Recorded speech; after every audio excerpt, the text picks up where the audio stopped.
il n'y avait que Moïse, il n'y avait que Jésus, il n'y avait que William Marion Branham qui avait des ministères semblables et il y avait 3 signes qui les accompagnaient.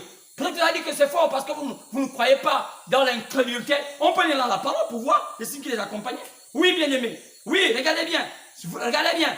Qu'est-ce que Moïse avait fait lorsqu'il partit, lorsqu'il avait fui Pharaon, et alors qu'il était au désert, comme tout véritable homme de Dieu qui passe par le désert pour se préparer à avoir un véritable message, comme Paul l'a eu. Regardez bien, Moïse rencontra l'Éternel avec le buisson ardent. Regardez, lorsque l'Éternel demandait à Moïse d'aller maintenant affronter Pharaon, il lui donna 3 signes. 1 signe, 2 signes, 3 signes. 1 signe, il avait un bâton qu'il avait jeté, ça devient un serpent. Les gens parfois ne savent pas cela. Qu'est-ce que ça veut dire, ce bâton qui a été jeté, qui devient un serpent?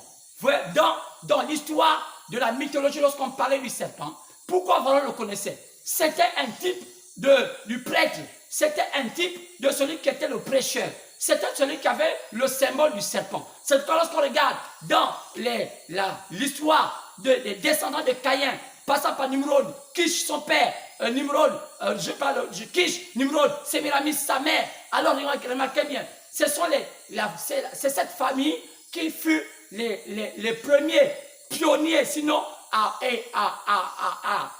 évacuer la région de Satan sur la terre. Alors cela, c'est quand vous remarquez que dans toute religion, il y a toujours ces 3 êtres-là, il y a toujours un vieillard, un fils et une mère. C'est exactement ça.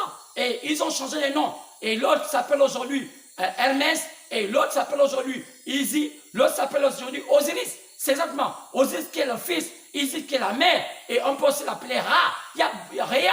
Alors, bien aimé, qui peut tromper cela? On peut rapporter cela dans notre tradition africaine. Oh, je peux vous dire ça dans notre tradition africaine. Moi étant un homme qui a été initié, c'est vrai, ils ont des noms dedans. Ce sont eux qui ont influencé tout le système occulte de la terre jusqu'à la franc-maçonnerie. Les gens ne le savent pas. C'est vrai, mais ça ne veut pas dire que les francs-maçons, ce sont ceux-là à qui vont nuire aux enfants de Dieu. Non, c'est vrai qu'ils vont faire une part, mais pas nuire.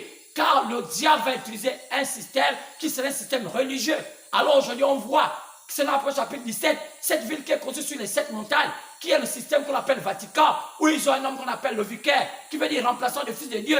Qui est remplaçant du Fils de Dieu? Oh, que dit Daniel? Lorsque vous allez voir l'apostasie, l'abomination, la désolation s'établir en lieu saint, comme avait parlé le prophète Daniel, dit Jésus, Matthieu 24, alors tenez-vous tranquille, faites attention, fuyez sur les montagnes, car ce serait compliqué. Alors aujourd'hui, nous voyons ce système établi, et ils ont fait plusieurs systèmes, et de ça est né des religions comme protestantes, comme ceci, comme l'islam, comme tout cela, pour brûler les camps. Aujourd'hui, les gens ne savent pas cela. Étudier l'histoire, c'est la vérité, c'est la vérité. Ces religions ont été montées. Jésus n'a jamais été l'auteur d'une religion. Ça n'a jamais existé. Le christianisme n'a jamais été une religion. Mais les gens ne le savent pas. Mais les gens préfèrent être dans la fausseté parce qu'ils ne veulent pas perdre leur amitié avec des gens. Ils ne veulent pas perdre leur petit bout de pain parce que c'est avec ça qu'ils essaient de manger et dormir, essaient d'avoir des amitiés avec des parents parce que les parents ne veulent pas être dans le Seigneur. Mais si tu es un enfant de Dieu, sors de ça, sors de la fausseté.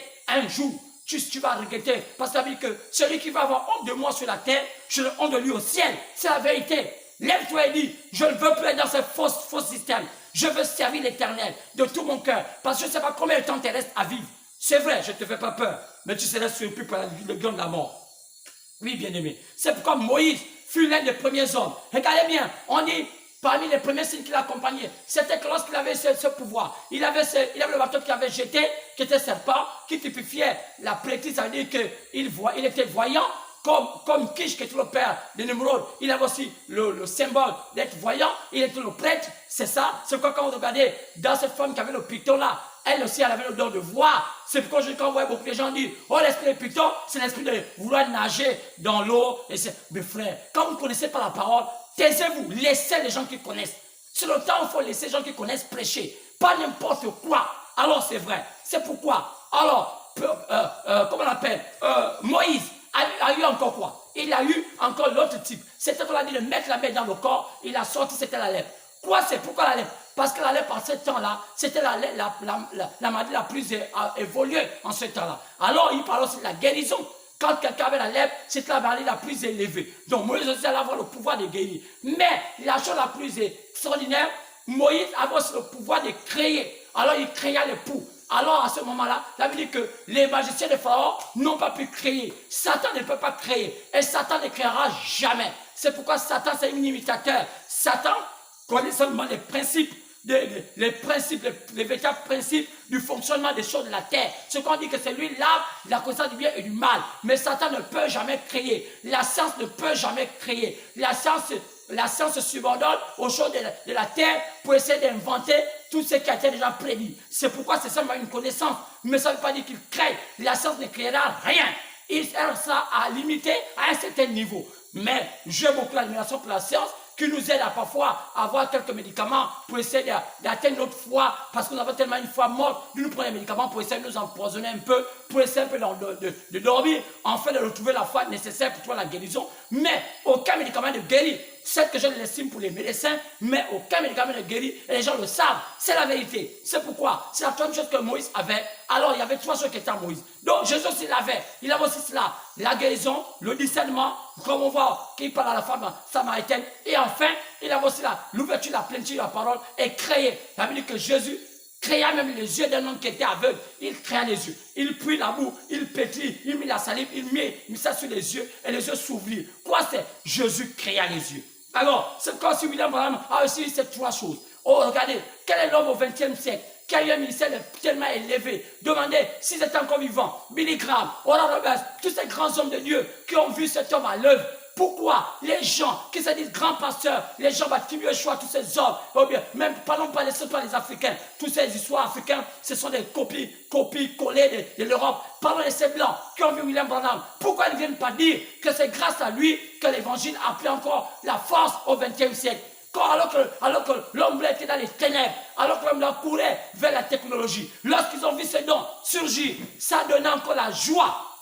Ça donne encore la joie aux gens de servir l'Éternel. Mais c'est dommage. C'est dommage. J'avais dit que je voulais lire quelques citations. Oui, de William Branham peut-être, parce que j'en peux se dire, oh, il ne lit pas. Oh, c'est pas mon devoir, c'est de lire. Vous allez lire, il y a des brochures par-ci, par-là, lisez-les. Et c'est vrai, parce que si vous ne lisez pas, vous restez. Oui, bien-aimé. Oui, bien-aimé. Mais je reviens pour dire cela. Donc, il n'y avait que toi qui faisais cela. Oui, bien-aimé. Et quand on regarde bien, oh oui, Moïse, oui, c'est lui que oui.